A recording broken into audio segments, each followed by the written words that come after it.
இந்த எழுச்சி மிகுந்த பயணம் ஜூலை 28 ராமேஸ்வரத்தில் ஆரம்பித்த நம்முடைய எண்மண் எண் மக்கள் யாத்திரை தமிழகத்தில் உங்களுடைய செங்கம் தொகுதி 172வது தொகுதிங்க ஐயா.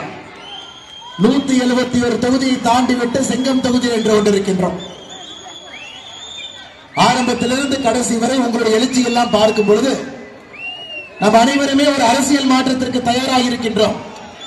தமிழகத்திலே அரசியல் மாற்றம் வேண்டும் என்பதிலே தெல்ல தெளிவாக இருக்கின்றோம். நமது ஆண்ட கட்சிகளை வேண்டாங்க ஐயா, ஆளுகின்ற கட்சியை வேண்டாம், மோடி ஐயா வேண்டும் என்பதிலே மிக தெளிவாக நாம் இருக்கின்றோம். செம்பகம் பகுதியிலே பேர் எழுச்சிங்கம்மா.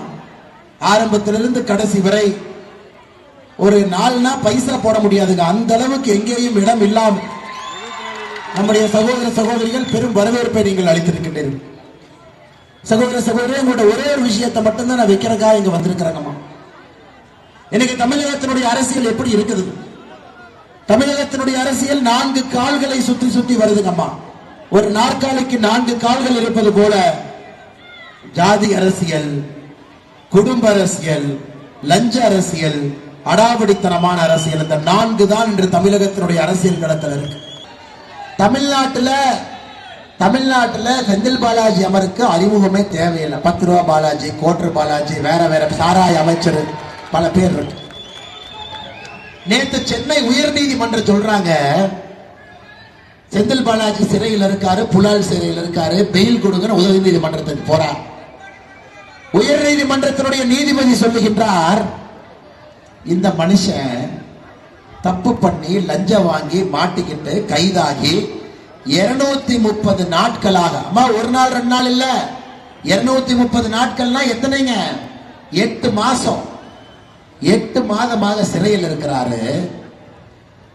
அரசு வேலையில செய்யறவங்க யாராக இருந்தாலும் கூட, கடைநிலை ஊழியராக இருந்தாலும் கூட 48 மணி நேரம் சிறையில் இருந்தா அவர்களுடைய பதவியை பறிக்க வேண்டும் என்பது சட்டம்.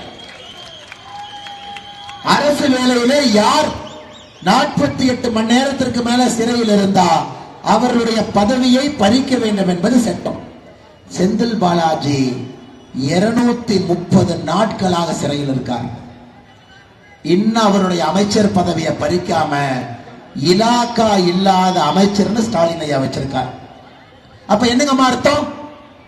230 நாளா சிறையில் ஒருத்தர் இருக்கார், அமைச்சர் பதவியை பறிக்கல, இலாக்கா இல்லாத அமைச்சர்னு பேரு. அமைச்சர் பதவியை பறிக்கலினா என்ன? மாசம் மாசம் உங்களுடைய வரி பணத்துல 1,05,000 ரூபாய் சம்பளம் போகுது.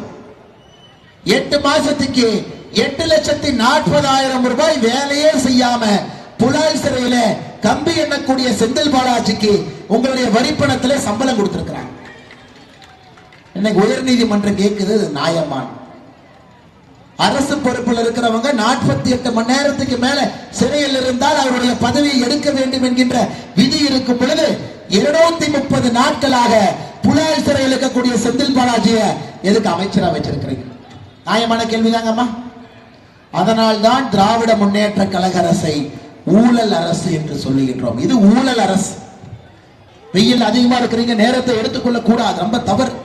3 மணி நேரம் தாமதமாக யாத்திரை ஆரம்பித்தும் இவ்வளவு எழுச்சியாக நீங்கள் பங்கேற்றோம். உங்களுக்கு எல்லாம் முதல்ல ஒரு பெரிய நன்றிகளை வணக்கத்தை தெரிவித்து 2024 பாராளுமன்ற தேர்தலில் ஊழல்வாதிகளை சீட்டை கிழிச்சு வீட்டுக்கு அனுப்பணும். குடும்ப அரசியல் பண்றவன் சீட்டை கிழிச்சு வீட்டுக்கு அனுப்பணும். ஜாதி அரசியல் பண்றவனை சீட்டை கிழிச்சு வீட்டுக்கு அனுப்பணும். அடாவடித்தனமான அரசியல் பண்றவனை சீட்டை கிழிச்சு வீட்டுக்கு அனுப்பணும்.